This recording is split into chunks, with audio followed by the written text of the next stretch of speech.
Soc Montserrat Artigau, professora de l'Escola Superior de Conservació i Restauració de Béns Culturals de Catalunya, i us volia explicar la intervenció que estem fent amb aquesta peça, que és de l'escultor Miquel Castellanes, d'una generació posterior als germans Vallmitjana, i que va ser deixeble de Jeroni Sunyol.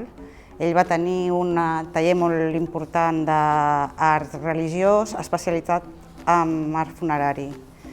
I bé, aquesta peça va arribar molt malmesa, estava tan malmesa que vam anar a fer una actuació in situ allà en el cementiri de Montjuïc. Vam fer una prova experimental perquè s'estava fent un TF, s'està fent de fet, un treball final de carrera, i vam proposar un sistema experimental de control de l'atac biològic. I ara ens vam anar allà, vam demanar permís amb el cementiri i vam aplicar una tela de tídex que envoltava tota la peça i la vam deixar durant 6 mesos. Això va ser per controlar aquest atac biològic. Vam prendre mostra abans i vam prendre mostra després, i a partir d'aquí s'està fent un TF aquest any. Llavors va arribar, com he dit, molt malmesa, tenia l'atac biològic, molta crosta negra de contaminació, a més ha patit vandalisme o trencament perquè tenia 2 ales molt grans a l'esquena que han desaparegut. Segurament es van trencar i llavors van desaparèixer. Aquestes ales no existeixen.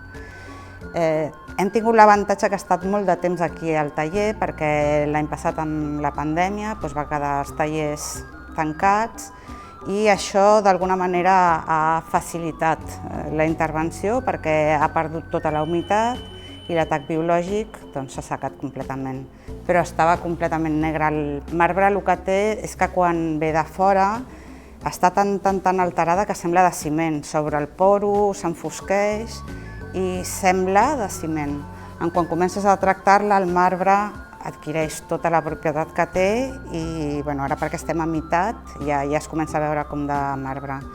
Llavors vam eliminar l'atac biològic i la vam estar tractant puntualment amb productes químics fins que la vam tenir preparada ara perquè ja està bastant avançada, només es veu una mica de crosta negra al voltant del cabell, en alguna zona, però està força avançada.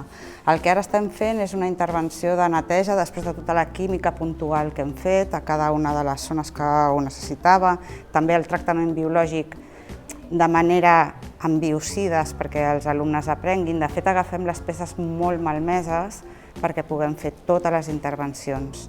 Llavors ara ja estem en la part d'abrasió, abrasió controlada per projecció, que és el que estem fent ara i el que farem a continuació, que és molt espectacular. S'ha de fer a fora perquè es produeix un gran núvol de pols i simplement, no tan simplement, després veureu que és bastant laboriós i que a més els alumnes tenen que portar uns EPIs de protecció que són molt engorrosos perquè van vestits de dalt a baix i van fent aquesta abrasió de dalt a baix. Després veureu que darrere encara falta i després, quan ja haguem fet tot això, tractar-la una altra vegada puntualment on no s'hagi pogut treure tot el que s'havia d'eliminar amb abrasió per mitjans químics, però sempre puntuals, perquè no es pot fer mai tota la peça de manera química.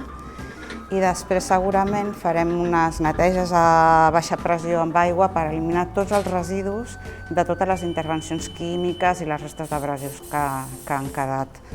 En aquest cas ja podríem deixar-la així, però com que van al cementiri, retorna al cementiri, tot i que no en el seu lloc original, perquè és una tomba que és de desnonament, però ells les col·loquen bé de manera decorativa o bé amb altres panteons, i llavors les hem d'hidrofugar per protegir-les dels atacs atmosfèrics i de la contaminació en la mesura del possible. Això és una mica a grans trets el que farem. Com veieu, és una peça molt gran, que hem de tenir les eines per moure-la. La veritat és que cada vegada que la traiem a fora és una mica engorrós i anem com una mica en processó perquè és molt gran. i que després anirem seguint si la deixem allà, si voleu consultar la documentació, estarà tot a l'abast.